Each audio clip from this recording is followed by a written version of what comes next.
Welcome everybody, it's the Market Sniper, giving you an update on the Swiss franc JPY. So currencies become an interesting game, haven't they? And we had a sustained period of dollar weakness, and we started the Sunday session.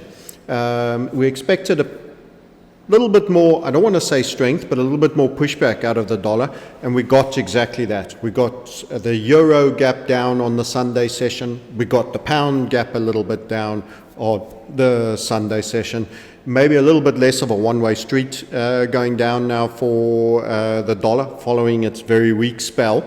And the other thing is, we had Zero Hedge come out and say, after the Swiss National Bank on the 19th of June, so that's now 4 days ago, we're Monday, that would have been, I think, Thursday, Friday, that they were going to do a cut, and that took them back to 0%. And Zero Hedge retweeted this and said, ZERP is back. And ZERP is zero interest rate policy. And of course, there's also NERP, which is negative interest rate policy, which I'm going to be referring to as well. And I want to just address a couple of these fundamental stuff before we take a look at the charts and how the trade we shared with you is going. ZERP isn't back. ZERP is back only, and potentially even negative interest rates is back only for currencies and nations that have control over their debt markets and their debt position. What we're actually getting is a polarization of the bad countries, the over-indebted countries, and the semi-serious ones. Now, there's no nation that is a sound money nation, but Switzerland inherently is certainly a lot less bad than Europe, UK, and definitely America as well. And what we're actually seeing is there's a flight to quality. And we had the debt collapse that we called in September 20. You know that now, I keep repeating it, but you had that come down for the better part of 2.5 years. And you've now had a sustained period of dollar weakness where there might be certainly a rally of some form possible. But the other nations like Switzerland, which is semi-serious, we've seen flood of currency into gold. We've seen a flood of currency into the relatively cheap valuations of platinum and silver, although it's not turned in yet to the full-blown run that I think it will. And we're seeing the currency of the Swiss franc, because people still need money and they have a choice. High net worth people, treasuries can still choose where to put their currency. And at the moment, it's my express opinion that the West is putting their money in the Swiss franc, and potentially even part of the East. And that is why, one of the reasons why, on a weak economy, Switzerland cut. But the difference between Switzerland cutting and everyone else that cut last week is that Switzerland cut to zero. And that's why Zero Hedge came up with their NERP, their ZERP, let me just say, getting my Z's and my N's confused here. The zero interest rate policy is back, coming to a central bank near you. Wrong. It's back for Switzerland because there is a tsunami of money, liquidity, trying to find safe haven fiat, a safe haven fiat to sit in, or an asset that isn't going to be destroyed by the coming debt-based collapse. And that's led to the runs in golds, precious metals, even softs, cocoa and coffee. We've covered those a bit as well, and the Swiss franc. And that's led to the Swiss franc, despite a potential fundamental such as an expected rate cut taking place, we went long in the beginning of June, the 5th and 6th of June, to make hay during this period. And it's been very beneficial. So let's have a look at that setup again. So here we go. That's the setup on the 4-hourly. In fact, there's a daily setup as well, which we'll also be showing you. That's the macro. But this is the most in tune with everybody's time frame. Most people are a kind of a 4-hourly guy. Things that sit for ages on the daily to transpire, where every candle is just a mere day, people tend to get impatient. One of the key things of becoming a successful trader is recognizing your time frame and choosing and setting to trade your potential setups to the same time frame that you are accustomed to. So I would say for many new traders, a 4 hour is not a bad start. It gives you enough time to think, but things still move enough and happen enough that you will not become bored and sitting around wasted. You've got to match that degree of patience to quality of setup. Now, of course, we love setups that actually are setups within setups, and I'll be showing that in a bit and saying why you should multiply your way to wealth. And in actual fact, we've been utilizing our trade brokers at Based Scandinavian Capital Markets for trading the platinum and for getting good leverage on this particular trade. But anyway, let's have a look at this. So on the minute 30, which is a lot lower time frame, we actually had a setup there. On the current time frame that we are, the H4, I'll double line that one. We had this particular setup. It's a squeeze in volatility. Of course, when there's news events, you often can see a market go a little bit more quiet and sit in the range. So it waits for the uncertainty of that news-based event to be washed out and for the subsequent action to occur. Now, ironically, in this case, this was the run-up before the Swiss bank. This was 2-3 days running into the pullback here was 2-3 days just before the announcement. And on the day of the announcement, actually, you broke up. Classic case of buy the rumor, sell the fact, and then once the information is out, the bad news for the franc strength, a rate cut, actually the market moves on higher. And what you can see is how well HVF has performed here as well during this period. You first get a proper triggering event. We talk about the 5 stages of breakouts. Clear triggering event and a feign back, a return move. Then you'll move to our first interim over here, then a pullback. Then you cross the distance from that pullback all the way, and in fact you crossed it first there on a wick, but you didn't hold, to the second interim, which tells you when to expect the possibility of a pullback against trend. That's when you don't look at the screens, you go out, ride your bike, do something else. You don't worry about the events, you stick to process. And then, of course, the reassertion came here. There was a little bit of very low volatility, again, all in around the 178.01, which we suggested. And then you smashed it on Friday. And in actual fact, today, we'll go into that on a lower time frame. You absolutely shot through the target. So this is seeing the Swiss franc dominate despite a rate cut. That was expected, was delivered, and going long into that expectation in spite of it. And the thing that gives us the confidence is the technicals.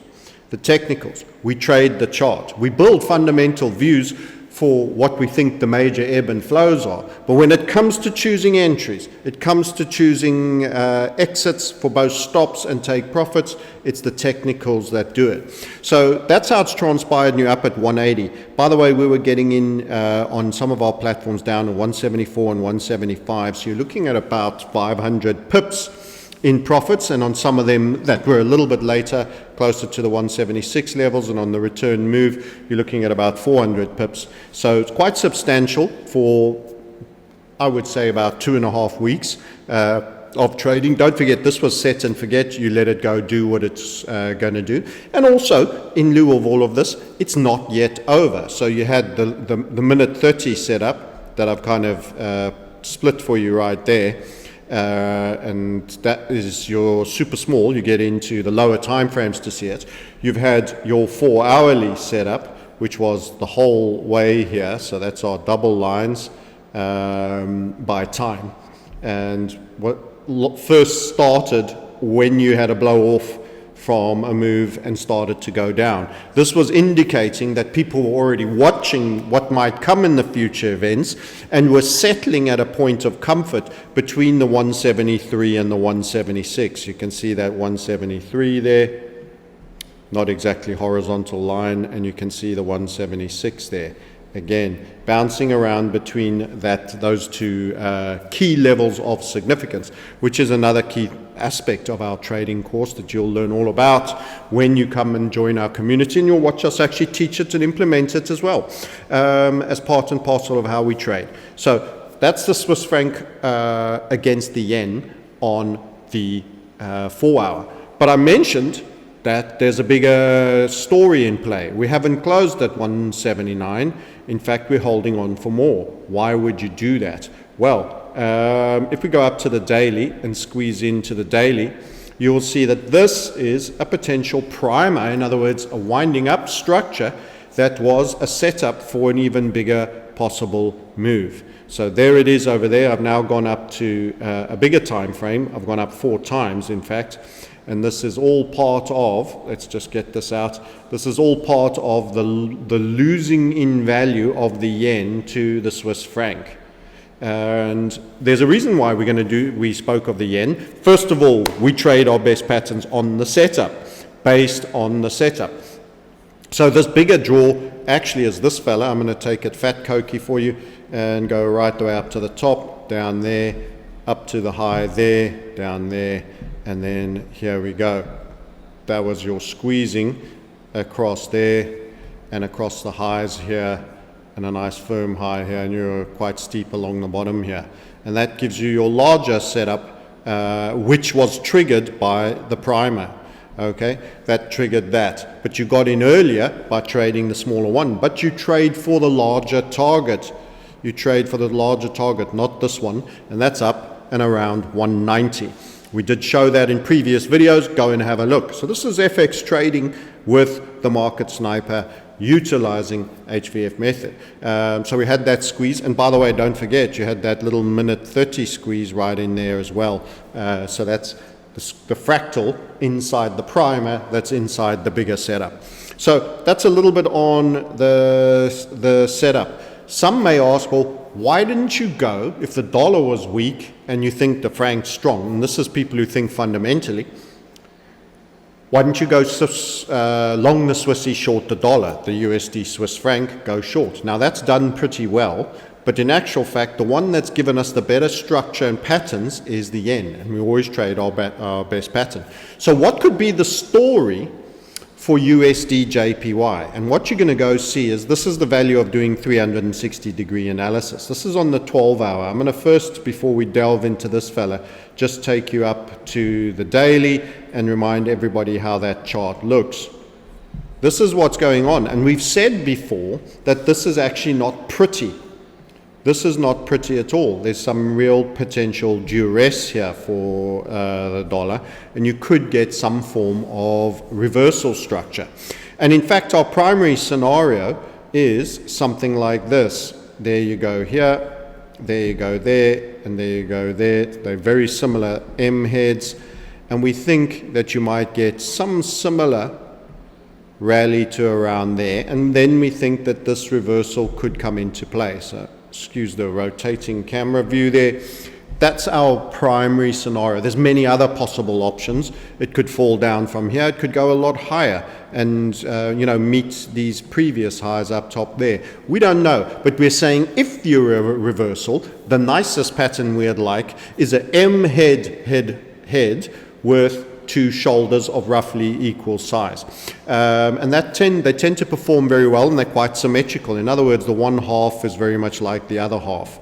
It's almost like an overlay from the one side to the other side. And we talk about complexity in the heads. In actual fact, in between a head, you sometimes can revert all the way down to that neckline and rally back up and have a really large second half that's pretty similar of size to the first half. And this is usually in the middle. In other words, it occurs if that's armpit 1 and that's armpit 2, if you draw down the line, you tend to find that this is roughly in the middle between the 2 armpits, which are there and there, armpit 1, armpit 2.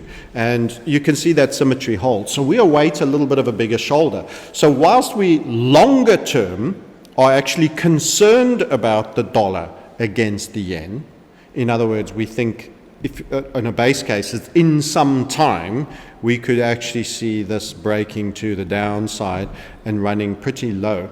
This is quite a big move, by the way. You're right up, it's well through 160, up and at the 160, 165s, 163s, let's say, not 165s, 162.5, all the way down to 141. So you can see that that's going to be at least 21, 22 to the downside. They can take you right down to the 120s just on the reversals target. And also, more importantly, if it is a reversal, it doesn't just make that target. You can then get meaningful rallies after that target, but then end up in months to come even further down, lower, deeper down. So how does that tally with trading the Swiss franc yen? Why weren't you Swiss franc dollar? Well, we look at the time frame, and this takes me back to what I said earlier.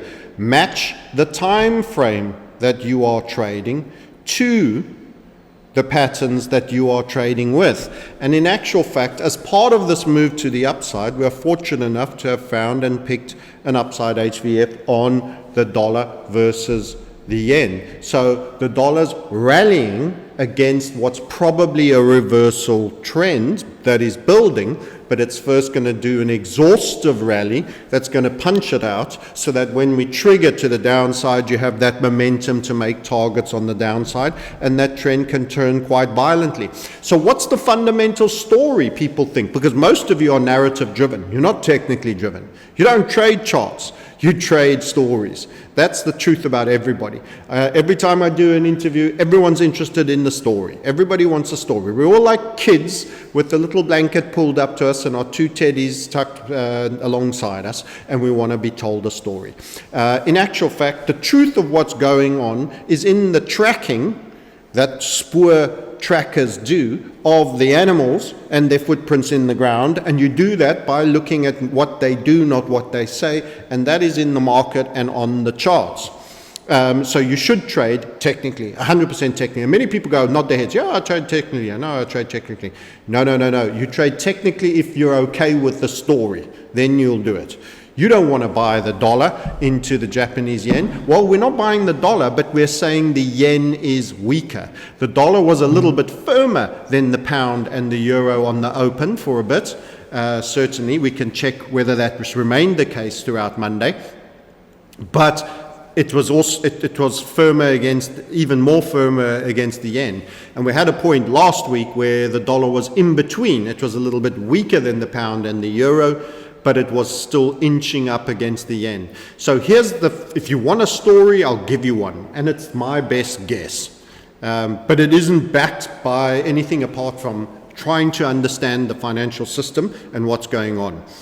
So after the devaluation of the debt in America, after the devaluation of the dollar in America, what started to become a problem was everybody began to talk about, and this is amazing, because we did YouTubes, I've mentioned this a year and a half ago, 2 years ago, on the long-term debt markets in Japan. And they were bombers. Listen, I talk about what I think is relevant. I don't care what's popular and views particularly. But I can tell you, my team do, and they go, those Japanese debt market YouTubes are absolutely unfollowed, unwatched, lowest view counts, lowest everything. And I go, good, because they're going to be social proof for everybody to remember that we always give you the information before everybody else. We called for upsides on the 30-year, the 20-year, and the 10-year on the debt markets. And you know what happened this last 6 weeks? The last 6 weeks, everyone on X is suddenly a long-term Japanese debt market analyst who suddenly noticed. And they are the news reporters. They report what has happened.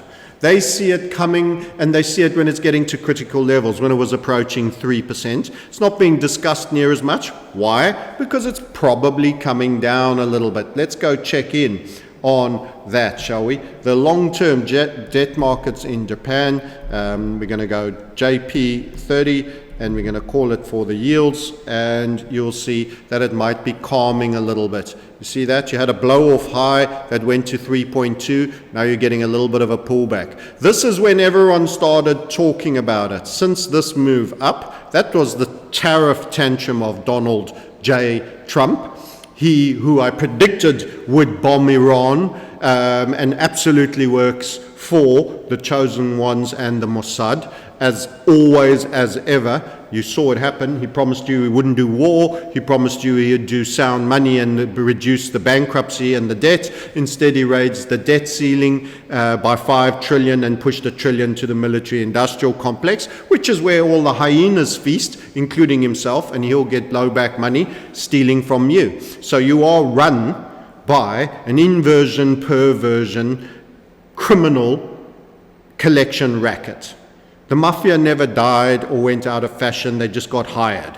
They got hired and they work in the CIA, the FBI, and politicians and enablers and handlers and blackmail racketeer runners, etc., etc. That's the facts of the world. Your tax pays criminals to fund wars where they make more money and get your country more in debt, so that they can debase the currency, so that the loans they've borrowed at preferential rates get devalued, and the assets they've purchased with them automatically shoot up in valuation. That's how they get rich, and they accumulate all the wealth, and that's how the Gini curve gets flattened out, because you don't have the same rules. But anyway, that little sidebar apart, we got filled during April and May with newfound Japanese yen, Japanese debt commentators that had never spoken on Japanese debt before and were now waking up.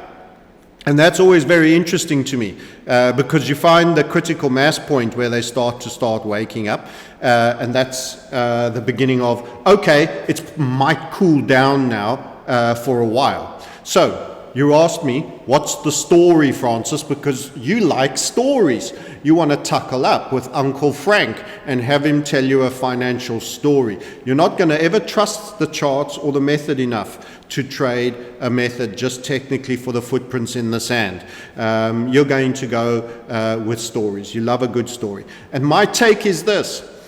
Too many people started to talk about the problem with the long end on the Japanese market and other markets too. But the biggest concern was actually the Japanese one.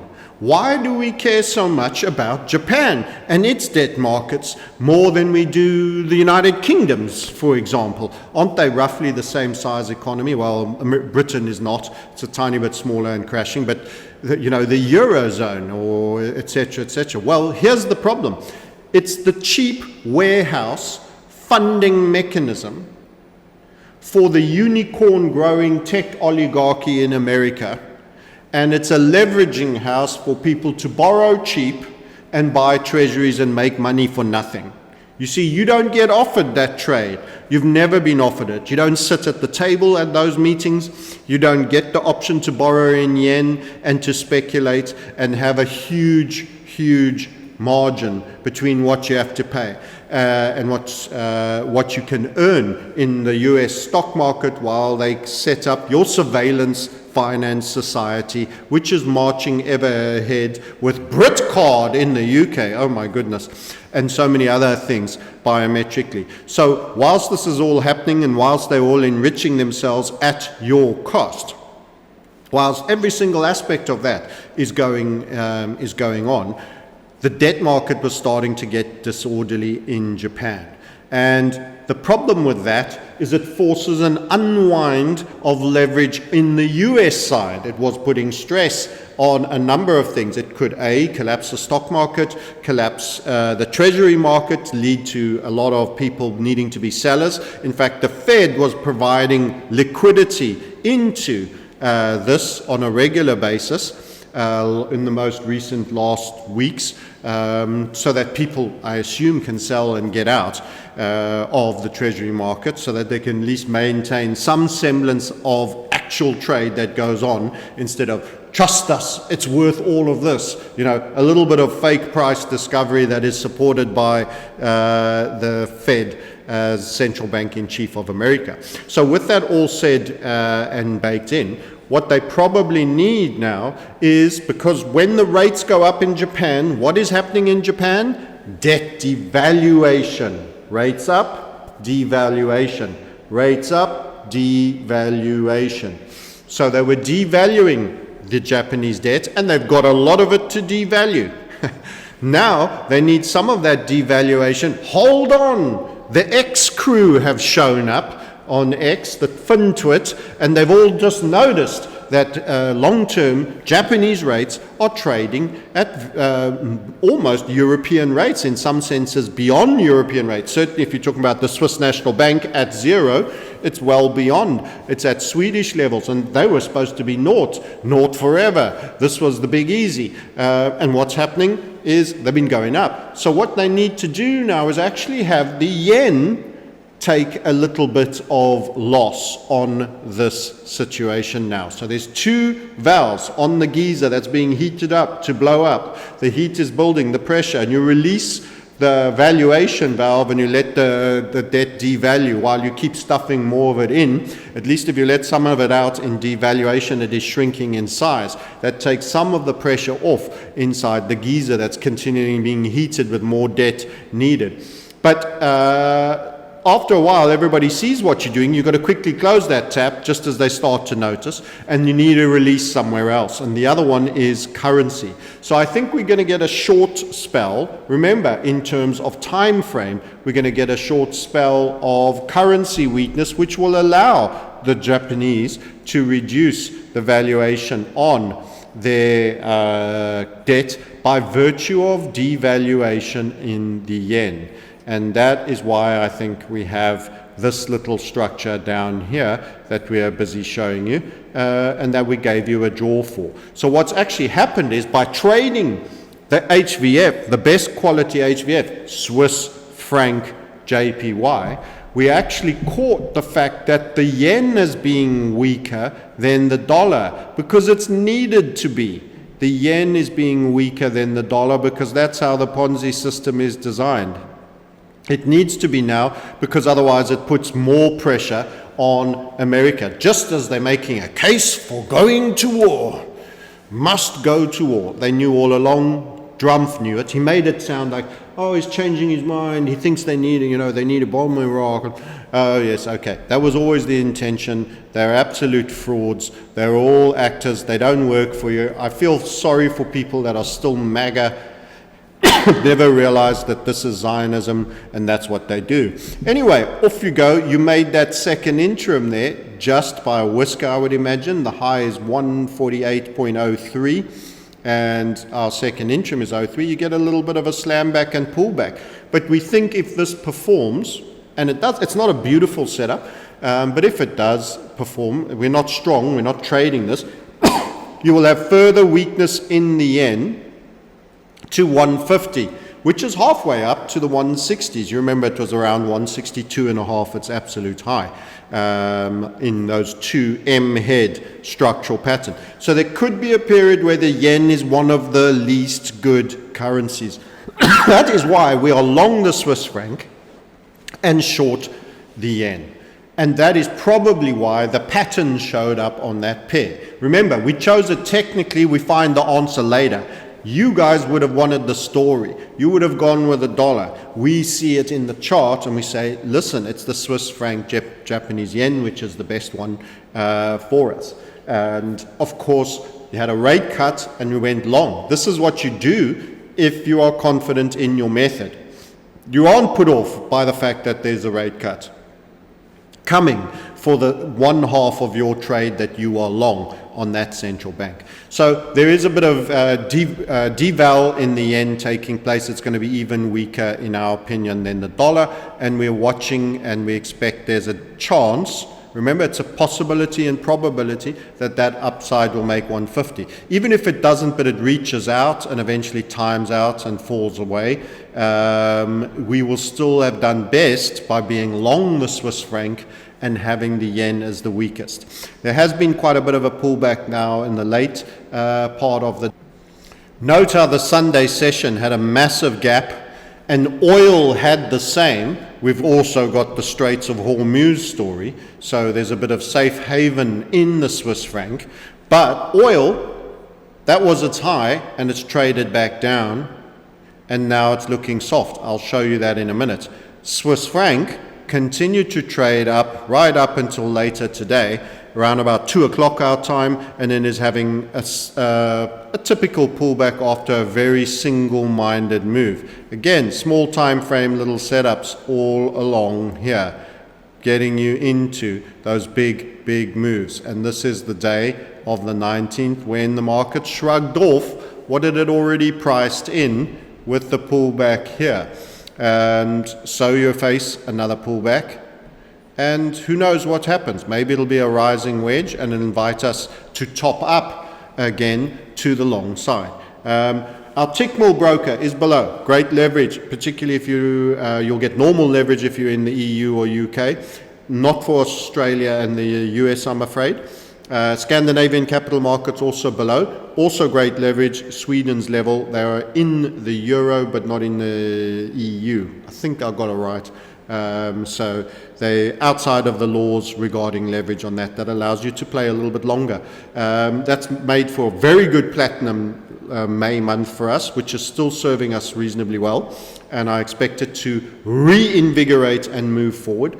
And a very good Swiss franc long during this period on the yen. So that's what's going on. ZERP will come to certain nations, not very many, Switzerland being one.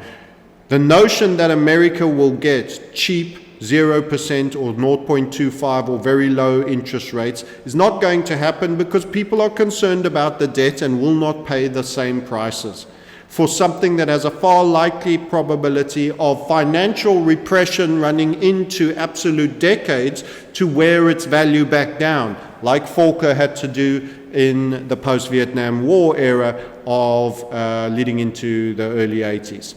So understand that. What goes for Switzerland is because, as a risk, underwriting risk, perceived risk of reneging on its debt, it is seemed far safer than the other spendthrift nations. That is why you're getting lower rates in Switzerland right the way back down to zero. And, by the way, if it becomes too strong, the franc, it wouldn't shock me that they do go to nerp, minus 0.25, maybe minus 0.5, and actually chew your balance away to stop a financial tsunami of money flooding into the franc and making the franc too strong, killing the Swiss export markets to other nations with weaker currencies. And that is when everybody goes, gold is bad, it pays no yield. That's when not having a certain benefit actually becomes a feature, because gold will never have a negative interest rate that it pays you. And I'm predicting on this channel right here today that the Swiss franc, due to money chasing quality, relative quality, a fiat is not gold in any sense, but relative quality is going to lead to the potential for negative interest rates, particularly on foreign held deposits in the Swiss nation. So watch out for that prediction, see if it comes around. And then owning gold, doesn't matter where, which doesn't charge you a negative interest rate, will actually look like a bargain, and it will outperform the Swiss franc. So let's just test a little bit of that and bring up XAU versus the Swiss franc, because we're throwing a few things at you here. And we're making you think cross-purpose, cross-currency, and now we're going to throw the gold at you. Now, gold's a little bit slow at the moment. It's not ripping anywhere, but this is how it's done on the long term. This is where you are. We're on the daily. This is how it's performed. If you have a look at it, by the way, we had two big levels here. A little bit of a grind line here. There's the possibility of a small sell-off, or at least a bit of squaring up for a period now. It's close to highs. You had a beautiful continuation here. You all saw that one. It's not dissimilar to the dollar, just there's more upside in the Franc that's made it slightly less of a parabola. A big cluster of targets over here. That's why you got a bit choppy and you've been a little bit of churn post making massive targets. But you cannot argue with the fact that this is an upside based chart. There's those two technical structures, how they came to have targets in that area, and you can have a little bit of what I call progress decay. In other words, you're not going up, you're either going sideways or a little bit down, and time is elapsing. It's a decay process without necessarily making big green. Remember, the surges tend to come in quite short time frames. You build up and then you run. You've had a sustained period of run now for quite a while. You built up from that point till you triggered there. There was nothing much going on. There was ups and downs and ups and downs. And in fairness to this further period over here, there was an immense amount of ups and downs for an extended period. Time-wise, you would categorize that as progress decay. In fact, that was a full pullback. Many people refer to it as a bear market. I don't actually agree. A full-blown bear market. There was a head and shoulders. You can see it from here. You can see your little right shoulder there, your bigger left, and your head over there right into the high. But the point being, you're in a macro bull for gold since way before, right down to the 250 mark. So if I pull this a little bit more through, we only got from 2007, so that's why we don't have enough history. But you know it from the dollar, that right down to 99, 2000, 2001, gold was probably at its most unappreciated there. So having run two macro targets in terms of the natural geometry, you could churn a little bit against the Franc. That tells me the Franc might be pretty strong during that period, because people need not only a reserve asset, gold, but they also need a transactional fiat for everyday living and expenditure. And for those of you that don't have a multi-currency account, we are excellent services. So remember, we build you wealth, we preserve and protect your wealth, and we get you optionality. Now, we have methodology and a number of options inside our community that is available to them that allows you to have foreign currency. So it's almost like you can choose to be sitting in francs for money that you need medium term for future expenditure that you don't want to tie up in gold, but you want to have not lose money and not lose buying power on the same scale that a dollar might in a contagion event, that a euro might if the dollar starts going up and the euro weakens, or in any other sense. So having a multi-currency account, based account, could be very useful, and the Swiss franc could be a good hold. And that's what I would say. Maybe a little bit of churn winding up, but we will go again, and we will go higher in gold against the Swiss franc and every other fiat currency as well. So that was one thing I was highlighting to you. For those that are overzealous, the energies on account of war, it was a classic case of sell the spike high after the open. Let's just reduce some of that noise there a little bit and get it back down to a shorter time frame. You can see what transpired. We had a big red candle today. Let's take it to the 2 hour, and you can see how you gapped open and you traded all the way down. So the Swiss franc also had a gap, maybe not as big, 73 to 76, $3. What percent is that? $3 on 73. It's probably around 4%, but you've given it all back. So trading for World War III. I'm not in the World War III camp, by the way. I'm not in the major nuclear conflict camp. I'm in the camp that they're going to throw stones at each other for a while until they kind of get a bit exhausted from it, and then they have a messy, okay, we'll cease fire for a while. I don't see them loving each other. I don't see peace being made. I see a disorderly cessation for a while until more global angst, warfare, and warmongery brought to you by the hyenas of society end up coming again. But as you can see, far better to have been in the Swiss franc from the previous week, captured the run-up, and be making new highs. Yes, there's been a small pullback by the end of the day, but you are substantially up.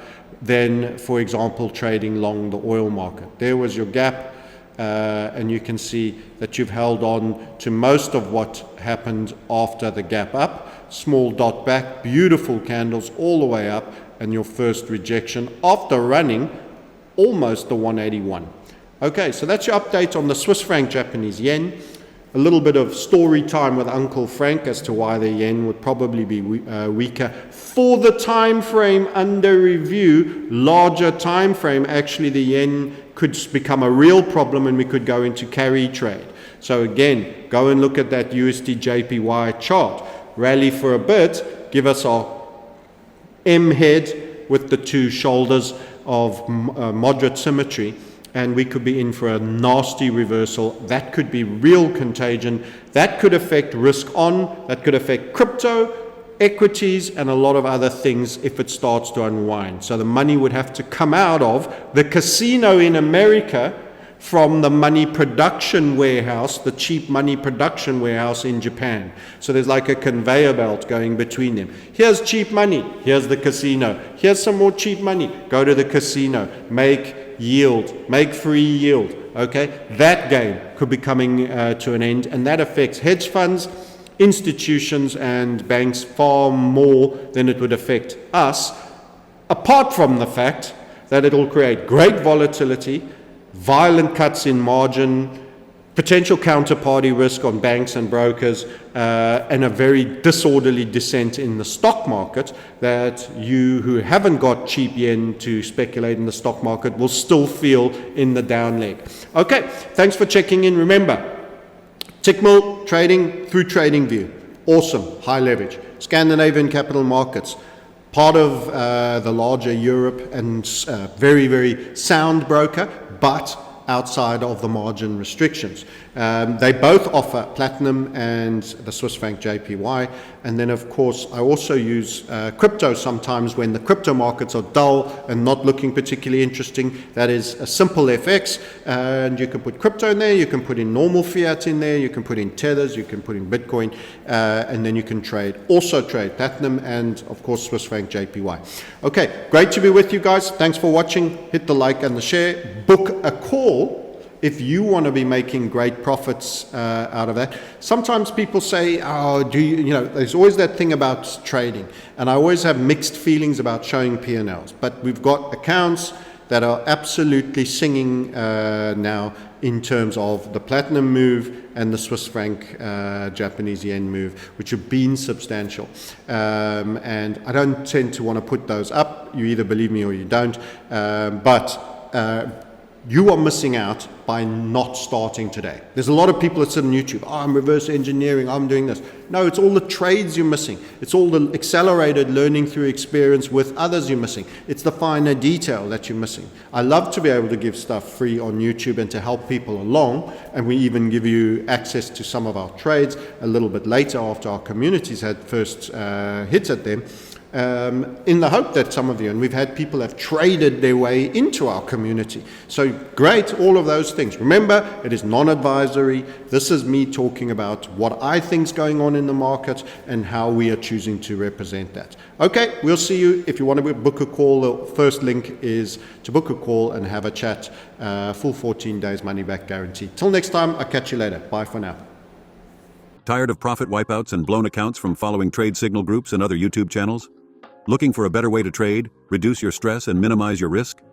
Become a skilled technical analyst and see the charts and markets in a new light using the successfully proven HVF method by Francis Hunt, while being surrounded and supported by a principled, structured, and experienced community. Enjoy a constructive learning environment while practically trading markets, supported by a bespoke platform run through browser and app, specifically designed to teach and engage you whilst learning and growing as the markets move. This is not a Telegram or Slack signal group.